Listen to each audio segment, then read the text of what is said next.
Hong Kong cinema, the Golden Age.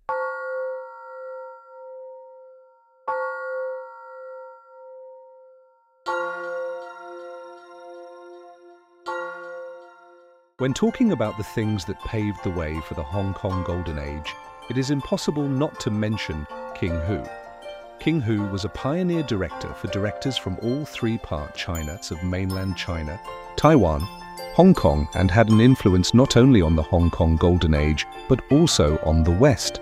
He has also influenced Chinese directors such as Tsui Hark, John Woo, Ang Lee, Wong Kar-wai, Zhang Ruimu, and Tsai Ming-liang. King Hu joined the film studio in 1958 as a production designer. In 1959, King Hu starred in the film The Kingdom and the Beauty. Later, he also worked as an assistant director. Soon after, he directed films such as The Story of Susan in 1964 and Sons of the Good Earth in 1965. The first film that made King Hu famous was his first martial arts film, Come Drink With Me, which he directed in 1966. Come Drink With Me was King Hu's first successful film and is a landmark film in terms of both historical and artistic value. There are many things that have evolved from Come Drink With Me in the history of martial arts films. Hollywood also used some elements from Come Drink With Me in the famous film The Mask of Zorro, and King Hu firstly introduced the famous drunkard martial art of Jackie Chan and his group in Come Drink With Me. Before King Hu and during King Hu's time, there were many famous directors who made martial arts films mainly. There were Chang Che, who directed One-Armed Swordman, who often adapted Jin Yong novels, and Cho Yuen, who often adapted Gu Long novels. However, King Hu did not make films based on such modern writers, but often used ancient Chinese books and ancient legends. Chang Che and Cho Yuen's martial arts films are often violent. King Hu is a Zen-inspired and philosophical filmmaker. Another difference is that King Hu greatly values Peking opera. There are operatic scenes in all his films. He is also known as who invented sword opera in sword play scene. King Hu also encouraged Peking opera and encouraged Peking opera graduates like Jackie Chan and Sammo Hong to enter the film industry. He always incorporates Chinese art and historical information into his films. He also has a thriller atmosphere like Alfred Hitchcock. He was influenced by Kurosawa's samurai films. This influence is quite visible in the sword-fighting scenes. Therefore, King Hu uses the presentation of samurai films, and he uses Western editing styles in his editing. He combined these with ancient Chinese art. Because of this unique style, King Hu was clearly superior to his contemporaries in art. One thing is that he was able to study Western and Japanese styles well, thanks to Shaw Brothers, Raymond Chow. And King Hu studied Western films in Shaw Brothers, and Shaw's sent his crew to Japan to study Japanese systems. In Come Drink With Me, King Hu used a female protagonist. This was unique in his time. It was also unprecedented among his contemporaries. The actress Cheng Pei Pei, who King Hu made as protagonist in Come Drink With Me, became a name and became famous later, and even appeared in a Stephen Chow film and Ang Lee film as a tribution.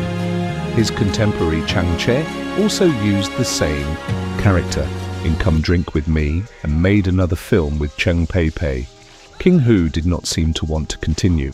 That film did not even reach the level of King Hu's film. Because of the market-oriented approach of the Shaw Brothers, King Hu moved from Hong Kong to Taiwan, where he did have full artistic freedom. In Taiwan, he made his next classic film, Dragon in 1967.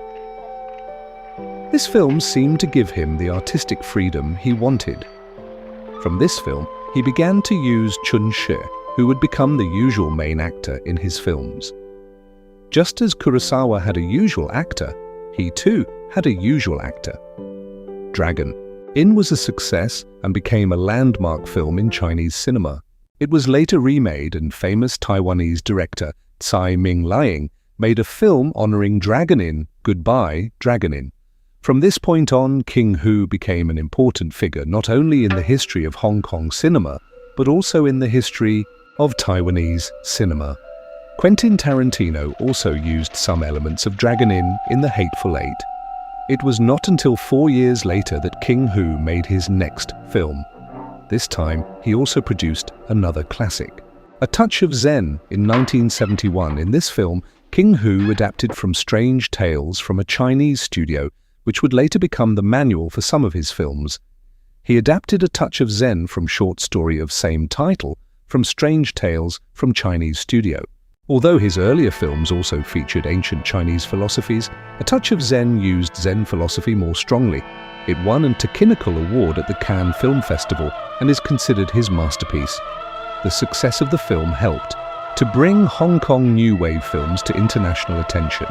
The Battle of the Bamboo Grove in A Touch of Zen is also a classic scene.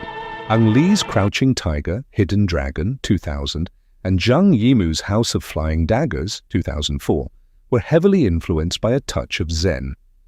Ang Lee also used King Hu's actress Chang Pei in his film. Wang Kar-wai's Ashes of Time was also a great influence on this film. A perfectionist, King Hu took 3 years to shoot the film, from the sunset to the final shot. In that era, without CGI, he also invented new editing techniques to create supernatural fight scenes. He also studied a lot of historical information. He also studied ancient costumes to portray the appearance of each character. King Hu was a director who was a perfectionist in all aspects. We can say King Hu only made 3 real wushu films, but he is called the king of wushu films. He is also recognized as the pioneer of all Chinese martial arts films.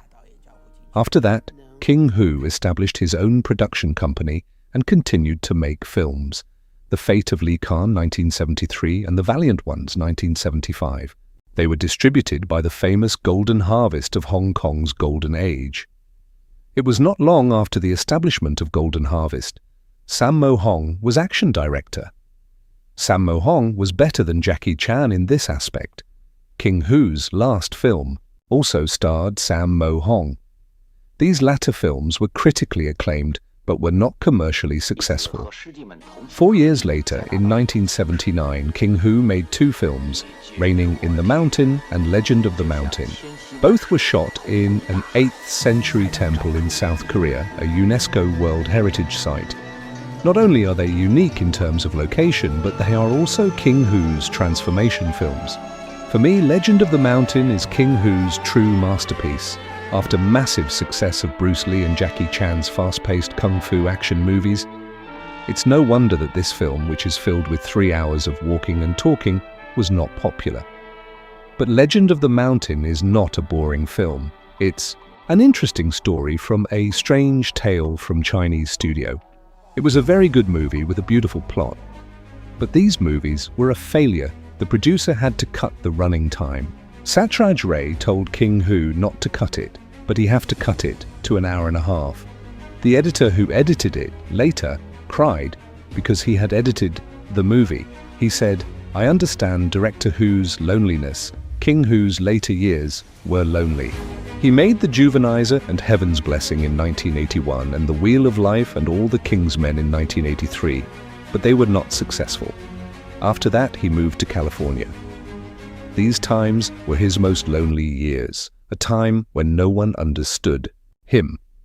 In 1990, he returned to America for a short time and directed The Swordsman, which was an adaptation of Jin Yong's The Smiling Proud Wanderer. This kind of work had nothing to do with his style. So he left halfway through. In 1992, he made another movie adaptation of short story from Strange Tales from Chinese studio The Painted Skin.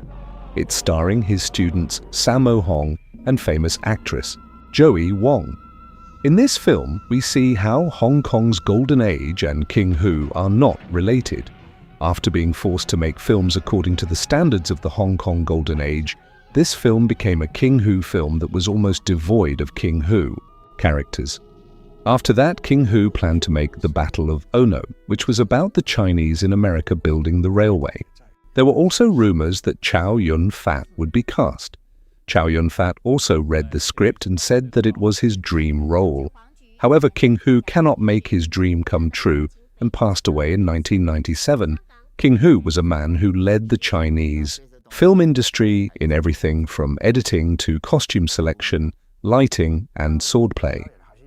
The end of a great director from all over China ended in a situation there was no one who really understood him, but they all know that they have all walked the many paths he has paved. They acknowledged that Tsui Hark also said that his films were inspired by King Hu's films. John Woo also said that his films were gun operas that evolved from King Hu's sword operas. Even Wong Kar-wai's camera concept came from King Hu, but King Hu didn't even have a good producer for 15 years before his death. King Hu saved up money to make a film by putting a piece of bread in the refrigerator and mixing it with milk, and he ate that food up to 5 days. He used all the money he earned from his success to make more films. The film director who loved films so much died with only $2,000 in his bank account.